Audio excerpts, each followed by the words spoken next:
अस्सलाम वालेकुम दोस्तों, मैं हूं जावेद अली और आप देखना शुरू कर चुके हैं जावेदियन क्लिक। तरक्की के इस दौर में दोस्तों कुछ शब्द ऐसे हैं जो तरक्की करने के बजाय सिमटते जा रहे हैं और ऐसा ही एक शब्द है फैमिली। आज मैं आपके सामने फैमिली पर ही एक स्टोरी लेके आया। एक बार ऐसे हालात आ गए थे कि मैंने मेरठ बुलंदशहर लाइन पर कंडक्टरी करी थी और उस टाइम मेरी मजाक में उड़ाते थे कुछ वहां पे ड्राइवर कंडक्टर ने कहा भाई नई नई दुल्हन आई है, अभी तो मेहंदी छूटेगी इसकी। दोस्तों आजकल परिवारों पर अगर हम चर्चा करते हैं तो सिर्फ उनके माल को लेकर करते हैं। किसी भी गांव या शहर या कस्बे की बात आप लें अगर, तो उसमें जो भी परिवार नामी है, फेमस है, तो उनकी चर्चा सिर्फ इसलिए है कि उनके पास कितना माल है, उनकी बेटियों को दहेज में क्या दिया गया या उनकी बेटों को दहेज में क्या मिला, कौन सी गाड़ियां मिली। अक्सर इन चीज़ों को लेकर हम परिवारों की चर्चा करते हैं। यानी उनका जो माल है ना, उनके हिसाब से परिवारियत तय हो रही है कि परिवार क्या है, कैसा है। हालांकि इन परिवारों ने जो ये मिसालें कायम की हैं, एक जो फिजूल की जो हिर्स समाज को दी है, उससे समाज का कोई फ़ायदा नहीं है। हालांकि उससे हमने उल्टे खुद को बर्बाद ज़रूर किया है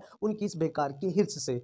परिवारों ने अपना जो उनकी ड्यूटी होनी चाहिए थी ऐसे परिवारों की, कि इल्म की हिर्स देते, लोगों को एजुकेशन की हिर्स देते, सादा ज़िंदगी की हिर्स देते, वो उन्होंने नहीं दी है। लेकिन कहते हैं ना, कितनी भी नाउम्मीदी का दौर हो लेकिन कहीं-कहीं कोई दिया टिमटिमाता नज़र आ ही जाता है। तो ऐसा ही एक दिया है, ऐसा ही एक परिवार है जो आज के इस नाउम्मीदी के दौर में एक दिए की तरह टिमटिमा रहा है। तो चलिए आज आप हम ऐसे परिवार से मिलवाने जा रहे हैं जो परिवार के जो इस शब्द को, जो सिमटता हुआ शब्द है, जो सूखती नदी है परिवार की, उसको बचाने में लगा हुआ है और एक मिसाल कायम कर रहा है समाज के सामने कि परिवार क्या होता है। मुझे यकीन है कि इस फैमिली की फैमिलियत को देखकर, परिवारियत को देखकर आप फैमिली जैसे बोरिंग टॉपिक पर शायद कुछ सोचना शुरू कर दें। इसीलिए मैं आपके सामने ये कहानी लेकर आया हूँ। यूपी के गाजियाबाद और हापुड़ के बीच कस्बा पिलखवा की इस फैमिली की अपनी एक संघर्ष और कामयाबी की कहानी है जो इलाके के लोगों के लिए मिसाल बन रही है। आज इस फैमिली के पास अपने लिए करोड़ों की विरासत है तो कौम के लिए कुछ करने का जज्बा भी है।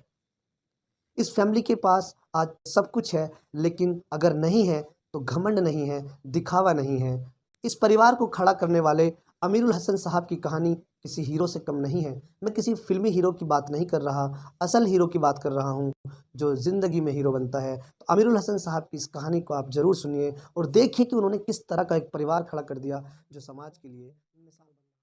तो मैं आपसे आपके जीवन का जो कुल लबो-लबाब है, सबसे पहले वो जानना चाहूँगा कि आप एक ऐसे मरहले में हैं, बहुत कुछ आपने कर दिया है अपने परिवार के लिए। आपने अपने बच्चों को डॉक्टर बना दिया, इंजीनियर बना दिया, अपने बच्चों की शादियाँ बहुत सिंपल की हैं। आपने एक बहुत बड़ा महल खड़ा कर दिया है, उसमें एक अलग ही खूबसूरती है, उसमें कोई तकब्बुर नज़र नहीं आता। पेड़-पौधे हैं, परिंदे हैं, सबका ख़्याल रखा है और उसके बावजूद आप एक मकान के इस सादा से कमरे में रहते हैं, जबकि इसमें 50 से ज़्यादा कमरे हैं। आप बहुत सादा जीवन गुज़ारते हैं। तो ये सारा जो मोटिवेशन है, ये कहाँ से मिला आपको कि इतनी सादगी आपको रखनी है हमेशा? बिस्मिल्लाहिर्रहमानिर्रहीम, अस्सलाम वालेकुम। जो अल्लाह ने चाहा ज़िंदगी में हुआ, जो अल्लाह ने नहीं चाहा वो ज़िंदगी में बहरहाल नहीं हो पाया और उस अल्लाह ही की तरफ से है जो कुछ भी हुआ है ये। और इसमें मेरी ज़ाती कोई ख़ास खूबी नहीं है। ज़िंदगी का एक सफ़र है। 1941 की जनवरी की पैदाइश है मेरी और 8 साल में मैं यतीम हो गया था। और तो ऐसे हालात में ज़िंदगी का सफ़र जो रहा, आप अंदाज़ा लगाइए कि मैं करीब मैंने चौथी और 5वीं क्लास पास की थी मुरादनगर से और छठी और 7वीं डासने से और 8वीं मारवाड़ी कॉलेज से, 9वीं 10वीं राजपूत इंटर कॉलेज से और 11वीं 12वीं की सरस्वती इंटर कॉलेज से और फिर वो BSc की मेरठ कॉलेज मेरठ से। और ये सारा सफ़र ज़िंदगी का करीब करीब 7 सपोर्टर रहा। हालात ऐसे रहे कि जो हमारे सरपरस्त थे वो दुनिया से जाते रहे और वो ज़माना बड़ी गुर्बत का, वसाइल का नहीं था, मखसूस वसाइल थे।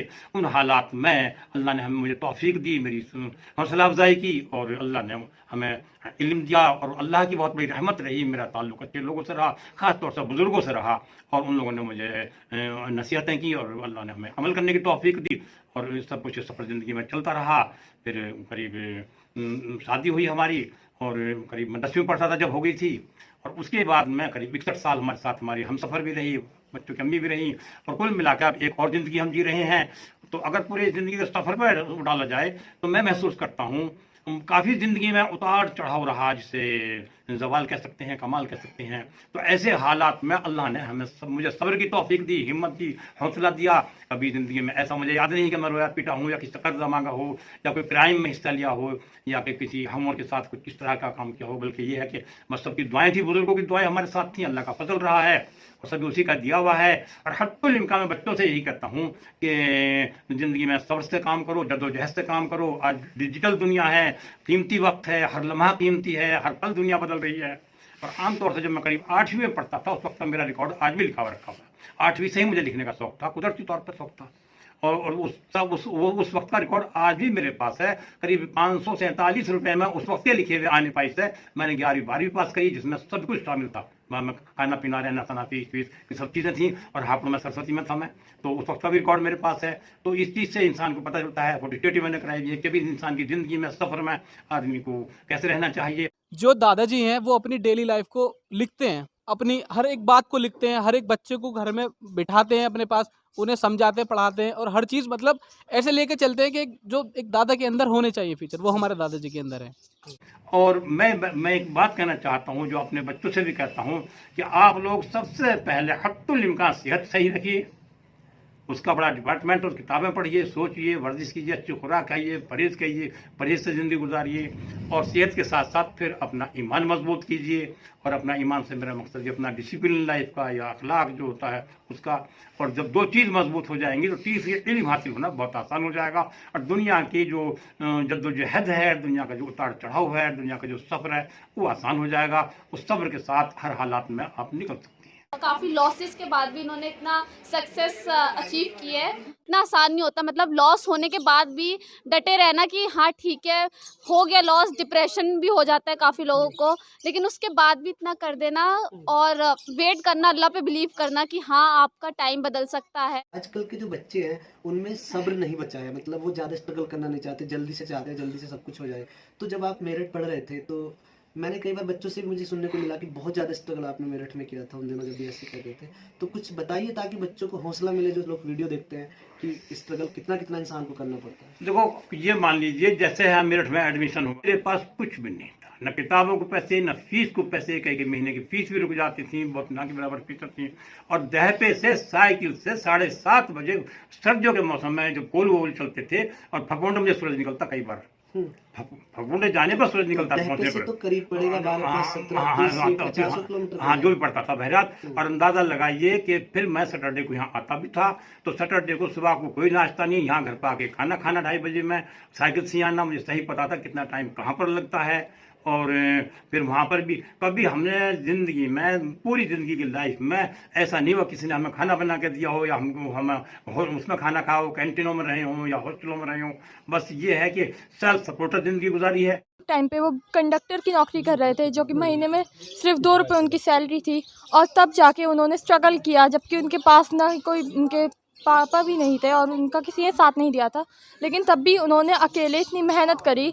मतलब एक कंडक्टर की नौकरी से आप देखिए कितना बड़ा घर, कितने अच्छे से सबको रखा, इतने सारे बच्चे होने के बावजूद उन्होंने सबको अच्छे से संभाल के रखा, इतनी अच्छी तरबियत दी है अपने बच्चों को कि आज सारे बच्चे उनके अच्छी खासी खुद भी नौकरी कर रहे हैं, और आज माशाल्लाह से बहुत अच्छे से फाइनेंशियली स्टेबल। और भी मैंने चीज़ें दादाजी से सीखी है, जैसे इतनी ओल्ड एज में रह के भी इतना ज़्यादा दादाजी बहुत सारे काम खुद ही कर लेते हैं।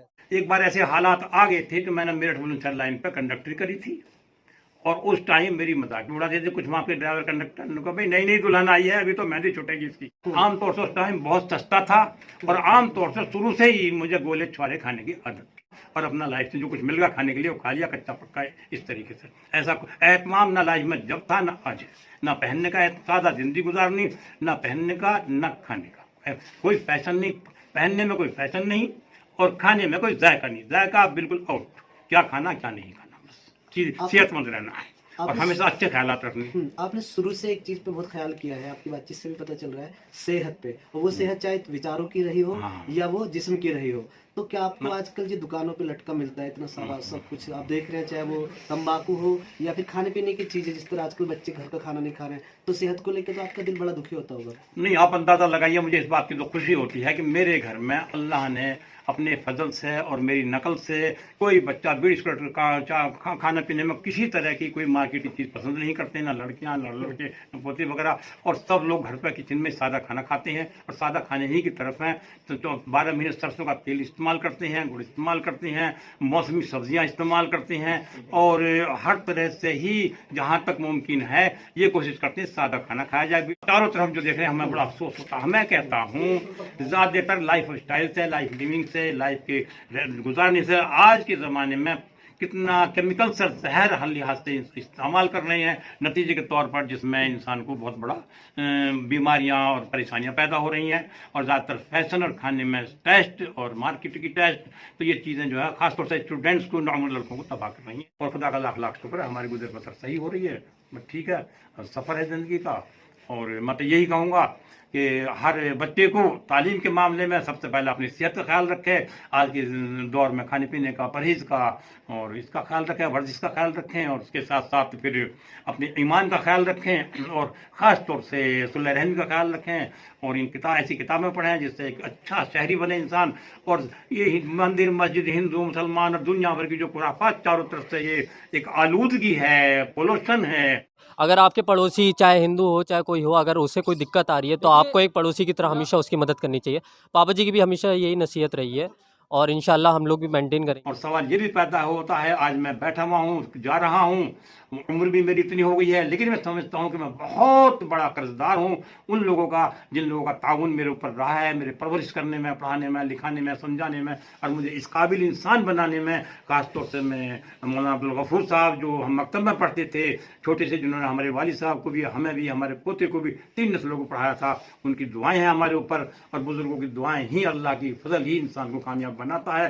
कभी भी अपने वालिदैन को, अपने बुजुर्गों को और जो अपने उस्तादों को जितना भी एहतराम करोगे उतना ही इंसान उसमें दुनिया में आखिरत में कामयाब होगा। अगर सब लोग यारी रिश्तेदारी में एजुकेशन को ही तलाश करेंगे, सब लोग एजुकेशन वाले ही बनेंगे। फिर लाइब्रेरी हो या उसके ऊपर बनने वाला स्कूल हो, कोशिश में है कि उसके ऊपर इंशाल्लाह स्कूल बनाएंगे हम, बनेगा। और जो भी मुमकिन है आखिरी सांस तक जान माल से मैं हाजिर हूँ और कोशिश करता रहूँगा। और अपने बच्चों से भी यही कहता हूँ कि ज़िंदगी को बेहतर तरीके से गुजारो और सब शुक्र से गुजारो। ये सब यहाँ पे हमारे जो वसाइल हैं ऊपर वाले के दिए हुए, इनसे पूरा पूरा फ़ायदा उठाओ, ज़िंदगी को सदा बाहर गुजारो। कभी किसी से मेरी कोई में नहीं हुई, ना ही किसी से मैंने कभी मेरा किसी के खिलाफ में सोचता हूँ, कभी नहीं सोचता कभी भी ज़िंदगी में किसी को, बल्कि हसद के हक में भलाई के बारे में सोचता हूँ, सोचना भी चाहिए सब दूसरों को भी। ये कहता भी हूँ सबकी भलाई करते रहो, खिदमत में, अच्छे अखलाक में, उसने अखलाक में ही इंसान की कामयाबी। आज पहली बार ऐसा लगा मुझे कि सवाल करने की ज़रूरत ही नहीं थी। एक अच्छी माँ की तरह जो बिना कुछ मांगे अपनी तमाम चीज़ें, ज़रूरतें बच्चे को दे देती है, उसी तरह ना पूछे इतना कुछ बता दिया कि मुझे कहीं लगा ही नहीं कि मुझे कुछ सवाल पूछना चाहिए। तो आप देख रहे थे जावेदन क्लिक, और मेरे साथ थे मेरे इलाके के सर सैयद अमीरुल हसन। अगर आपको ये वीडियो अच्छा लगा, आपको मोटिवेशन मिला इससे, तो इस वीडियो को शेयर करिए और कमेंट करके जरूर बताएं कि अमीरुल हसन साहब की जो स्ट्रगल है लाइफ की, उसके बारे में आपकी क्या राय है।